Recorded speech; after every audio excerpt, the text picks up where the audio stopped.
এখানে অনেক লোক আওয়ামী লীগের দূষর যারা ওরা অনেক সময় চেষ্টা করছে আমাদের এই মিটিংটা মানে ভাঙ্গা করার জন্য। আমরা ওনাদেরকে ধরে আহত ধরে পুলিশে হাতে দেওয়া হয়েছে। আমাদের অলরেডি তিনজন দেওয়া হয়েছে। এবার আপনারা কবরে মিডিয়া দেখতে পারবেন, পুলিশ স্লোগান দেয় খেলা হবে খেলা হবে, আপনারা দেখতে পারবেন। এখানে আমাদের দাবি হলো আমাদের সুচিকিৎসা এবং আমাদের পুনর্বাসন, আমাদের সরকারি জাতীয় স্বীকৃতি দিতে হবে আমাদেরকে। আমাদের আর কোনো কিছু যাওয়া না। আমরা কার কাছে যাবো? যে উপদেষ্টা সমন্বয়ক ছিল, ওনারা আছেন নির্বাচন নিয়ে, ওনারা ব্যস্ত। আমরা সুস্থ হয়ে চিকিৎসা পাই নাই। কালকে সিঙ্গাপুর ডাক্তার আইছে, আমার চোখ নষ্ট।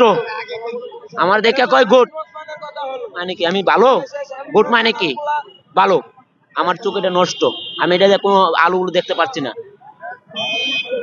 নেপাল থেকে আসছে ডাক্তার, সব জায়গাতে ডাক্তার আসতেছে, আমাদেরকে তো কেউ কোনো বলে নাই। আমাদের বলছে যে যারা বেশি অসুস্থ ওনাদের বাইরে নিবে। আমার চোখ নাই, আমাদের বাইরে আরো চোখে অনেকে দেখতে পারে, অনেকে ঝাপসা দেখে, ওনাদের বাইরে নেও। টাকা নাই, তাদের কাছে টাকা নাই। আজকে একটা বিবৃতি দেওয়া হয়েছে এবং সেখানে বলা হয়েছে যে জুলাই ফাউন্ডেশন এবং আপনাদের জন্য একটা অধিদপ্তর করা হবে এবং সেখান থেকে আপনাদের চিকিৎসার ব্যবস্থা করা হবে। এই আশ্বাসে আপনারা চিকিৎসা 6 মাস ধরে দিতে দেখুন তো, জুলাই এবং আগস্ট মানে ধরতে গেলে প্রায় 6.5 মাস। 6.5 মাসে যা চিকিৎসা পাইছি আলহামদুলিল্লাহ। আর চিকিৎসা আমাদের দরকার নাই। রাষ্ট্রীয় স্বীকৃতি দেখ, রাষ্ট্রীয় মর্যাদা দেখ। আমাদের যে দাবি দেওয়া পেশ করছিলাম তো ওগুলা আমাদের বাস্তবায়ন করুক, এটাই তাদের কাছে চাওয়া পাওয়া। চিকিৎসা অনেক হয়েছে, চিকিৎসা হইতে হইতে আমরা শেষ হয়ে গেছি। আর কত চিকিৎসা দিবেন? চিকিৎসা তো বহু দিলেন।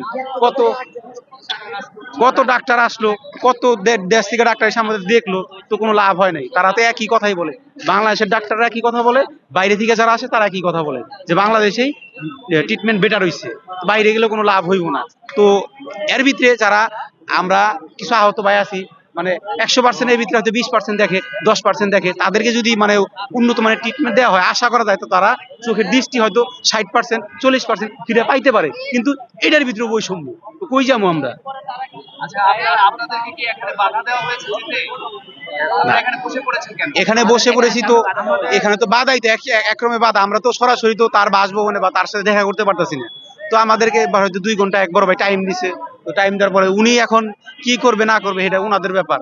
তো আমরা তো বইসা রইছি, এখন আমরা কি করব? আমরা তো অসহায়। আপনাদের কোনো প্রতিনিধির সাথে দেখা করেনি উনি? না না না, আমরা প্রায় আপনার শনিবার আর কি সন্ধ্যা 6টার থেকে প্রায় বিকাল 6টা পর্যন্ত, আজ বিকাল 6টা পর্যন্ত রাস্তায় আর কি অবস্থান কর্মসূচি আর কি মানে অবস্থান করছিলাম। তো আমাদের ওটাতে কোনো সমন্বয়ক বা কোনো প্রতিনিধি বা কোনো উপদেষ্টা আমাদের সামনে যায়নি, আমাদের সাথে দেখা করেনি। তো আমরা ওই আক্ষেপে আর কি এখানে আসছি। আচ্ছা, এখানে বসে পড়েছেন, আপনারা কি চান এখন এখানে বসে? এখানে বসে আমাদের দাবি দেওয়া যা আছে আমরা পেশ করছি, রাষ্ট্রীয় মর্যাদা দিতে হবে। এই অধিকার আদায় হলেই আমরা এখান থেকে উঠে যাব। ঠিক আছে।